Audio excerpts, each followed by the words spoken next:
Selamat siang, perkenalkan nama saya Fidelis Menjawa, NIM 1702542442015. Pada video ini saya akan membahas tentang mata kuliah nutraseutika dan farmaseutika hasil makanan. Pada mata kuliah ini akan dibahas beberapa poin penting. Yang pertama ada protein, lemak, vitamin, mineral, dan bahan tambahan pangan. Nah, yang pertama protein. Protein adalah kelompok biomolekul dan makromolekul yang terbentuk dari satu atau lebih rantai panjang asam amino. Protein memiliki banyak fungsi dalam makhluk hidup, antaranya sebagai katalis reaksi-reaksi metabolisme, mereplikasi DNA, menanggapi rangsangan, memberi bentuk sel dan tubuh, dan memindahkan molekul dari satu lokasi ke lokasi yang lain. Nah, ini merupakan pengertian dari yang dimaksud dengan protein. Nah, tentu protein ini didapatkan dari bahan-bahan makanan yang kita makan sehari-hari, seperti daging, sayuran, nasi, dan banyak sebagainya. Kemudian jenis protein berdasarkan fungsinya. Nah, ada tiga jenis protein. Yang pertama, protein sempurna adalah protein yang di dalamnya mengandung satu asam amino yang lengkap. Protein sempurna tersebut pada umumnya itu terdapat pada protein hewan. Kemudian ada protein kurang sempurna, di mana protein kurang sempurna ini merupakan protein yang asam amino lengkap, namun jumlah dari beberapa asam amino tersebut sedikit. Protein kurang sempurna tersebut tidak mampu untuk mencukupi pertumbuhan, namun protein kurang sempurna tersebut dapat mempertahankan jaringan yang telah ada. Kemudian yang ketiga ada protein tidak sempurna, di mana protein tidak sempurna ini merupakan protein yang kurang dan juga tidak mempunyai asam amino esensial. Kemudian yang jenis protein yang tidak sempurna, di mana protein ini merupakan protein yang kurang atau juga tidak mempunyai asam amino esensial. Protein tidak sempurna tersebut tidak mampu untuk mencukupi pertumbuhan dan juga mempertahankan yang telah ada. Kemudian ada sumber protein. Nah, sumber protein ini tidak hanya berasal dari satu jenis saja, tetapi bisa berasal dari protein nabati dan hewani. Protein nabati merupakan sumber protein yang paling serealia dan kacang-kacangan, jenis tanaman yang memberikan sumber utama protein paling bermanfaat dan sangat penting, beras, gandum, dan jagung. Sedangkan sayur-sayuran dan buah-buahan tidak mempunyai kontribusi protein dalam jumlah yang cukup berarti. Protein hewani merupakan penghasil kandungan protein paling tinggi dan sangat bermanfaat bagi tubuh. Hasil hewani yang memiliki protein yang merupakan seperti daging, telur, susu, dan ikan.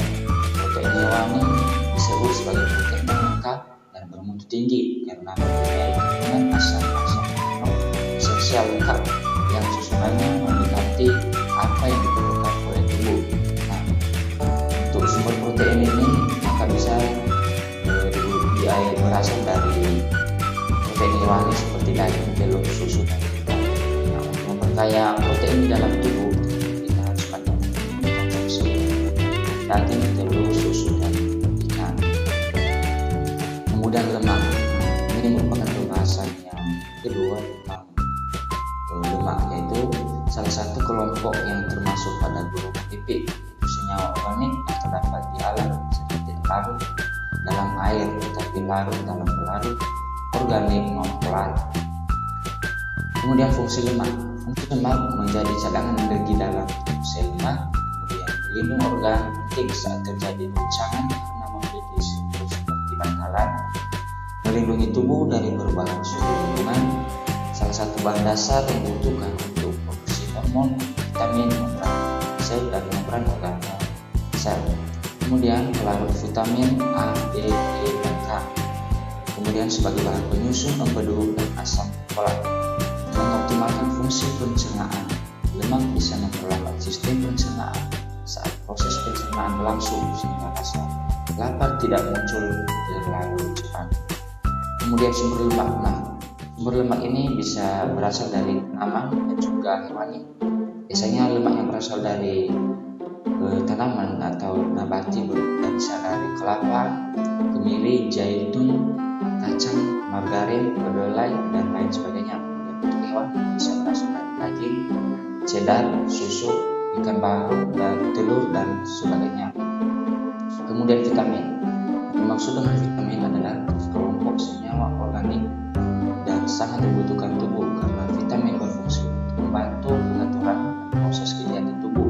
Nah, vitamin tidak dapat dihasilkan oleh tubuh dan vitamin ini merupakan salah satu yang dibutuhkan oleh tubuh untuk memperlancar proses metabolisme serta menguatkan tubuh dalam melaksanakan segala aktivitas.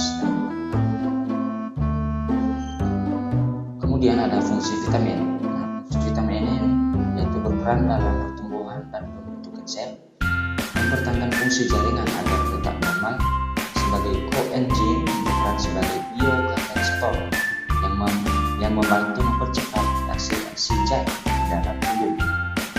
Kemudian jenis vitamin dan sumbernya. Nah, tentu jenis vitamin ini ada vitamin A, vitamin B, vitamin C, dan vitamin D. Nah, vitamin E. Jenis vitamin ini bisa didapatkan dari mengonsumsi wortel, kentang, bayam, pepaya, telur, keju, hati, dan lain sebagainya. Kemudian ada yang dimaksud dengan mineral.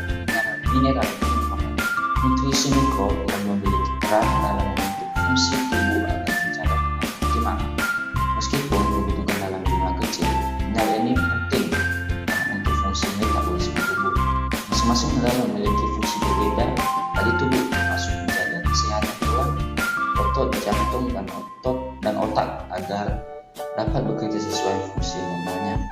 Kemudian fungsi mineral bagi tubuh itu membantu tubuh memproduksi enzim dan hormon. Jenis mineral. Nah, jenis mineral ini ada makromineral dan mikromineral. Makromineral merupakan jenis mineral yang diperlukan tubuh dalam jumlah besar.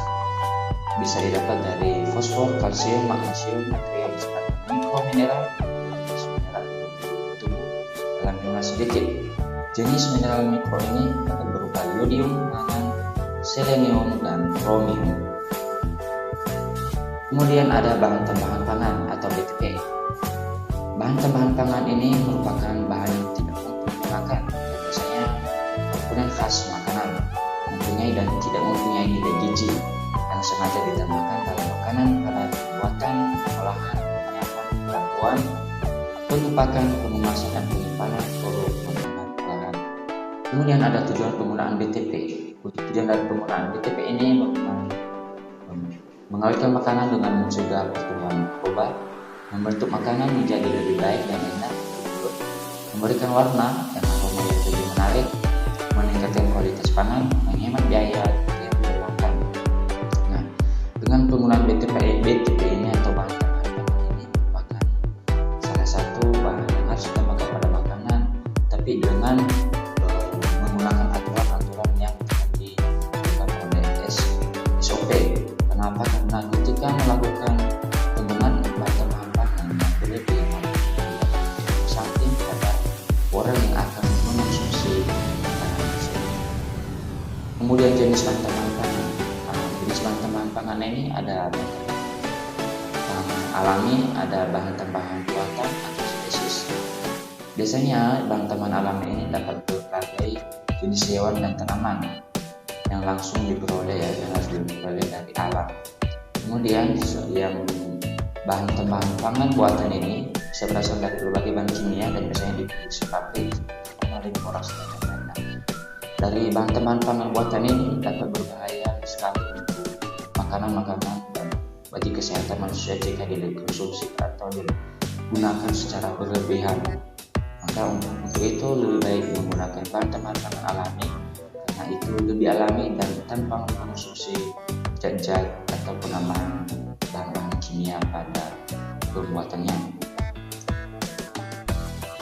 Baik, itu saja yang saya sampaikan dan saya bahas tentang mata kuliah nutrasetika ini, dan saya mohon maaf jika dalam penyampaian materi yang saya sampaikan atau dalam video ini memiliki banyak kekurangan, maka dari situ saya mohon maaf sekali. Akhir kata saya ucapkan terima kasih. Selamat siang.